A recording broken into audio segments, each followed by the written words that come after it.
One of the things about growing fruit and vegetables is they all come at once.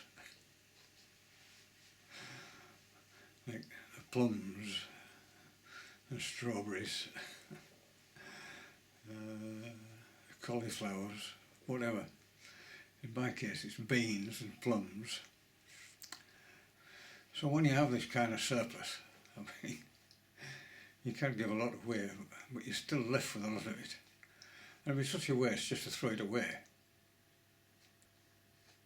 So what you need to do is preserve it.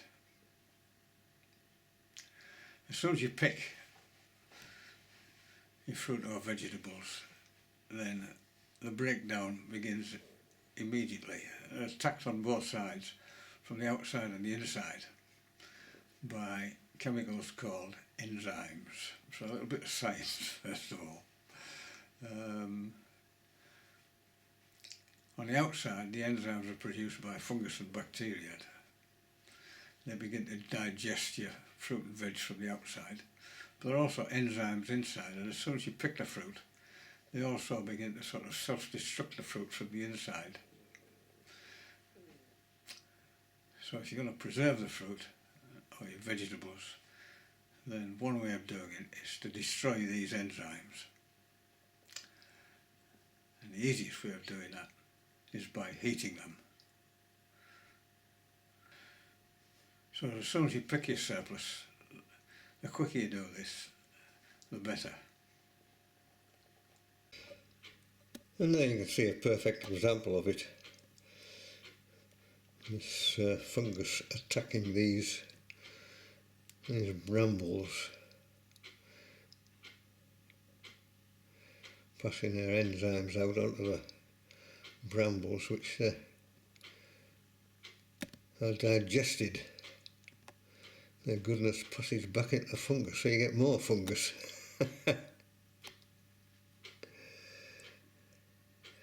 And that's what we call decay or rotting.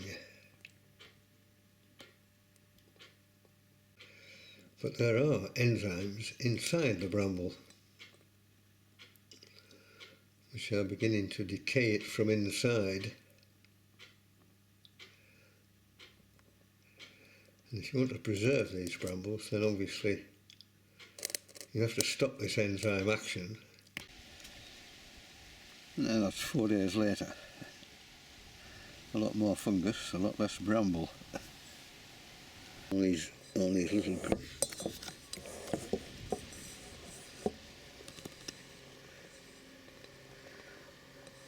it's producing millions and millions of spores being blown in the wind to start new fungus on whatever else they can come across. But you can only see them down a microscope, they're so small. Decaying enzymes in action. Now, every year I get a surplus of French beans. This is how I preserve them. They're simply heated in boiling water for a couple of minutes. That destroys the enzymes. But it also means I'm sort of partially cooking them. So I want to stop that very quickly. So having raised the temperature for a couple of minutes, and then plunge them into cold water. And that stops the cooking process. And it's a process called blanching. So that's what I'm going to do today. I'm going to blanch my beans ready for freezing. So that's the beans, and I've cut them all up into small lengths. Picked fresh from the plant. The quicker you blanch them after picking, the better it is.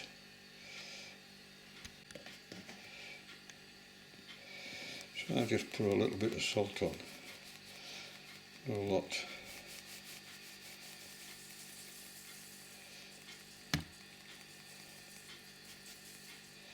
That'll do it. And then just pour on some boiling water and then bring them back up to the boil and boil them for probably 2 or 3 minutes, that's all. And then once I've boiled them, to stop the cooking process, I quite simply tip these into some cold water.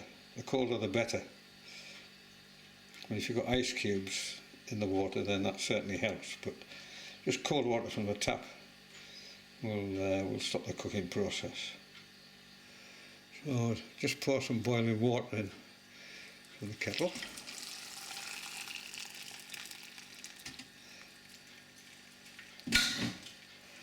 And then bring it all back up to the boil.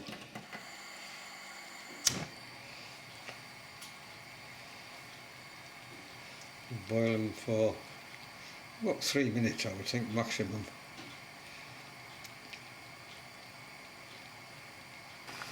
So that's them boiling. Pretty obvious statement.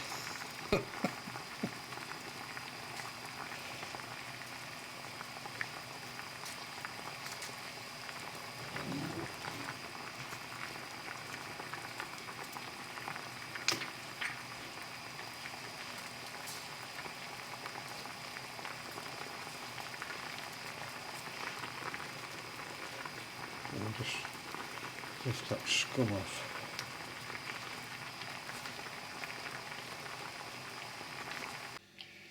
So that's them after 3 minutes. I just need to plunge them into cold water to stop them cooking.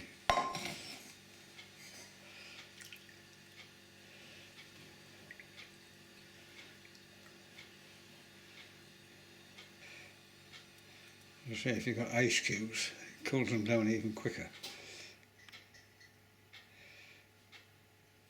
If you just shove them in a freezer bag, when they freeze they all stick together. So you better sprinkle them on a tray. Well, all it remains to do is to put that in the freezer. If you've got a quick freeze option, then start it off on that, but if you haven't, it doesn't really matter. And then once they're frozen, bag them up and have garden fresh, or not quite garden fresh, but as near as garden fresh as you can get, green beans.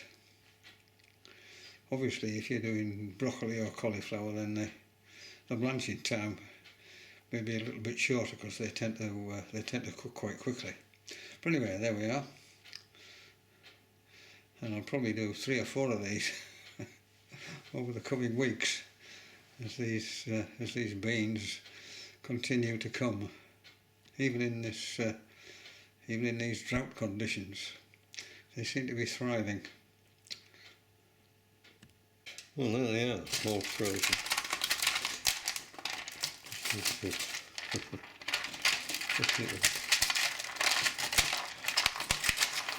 release them and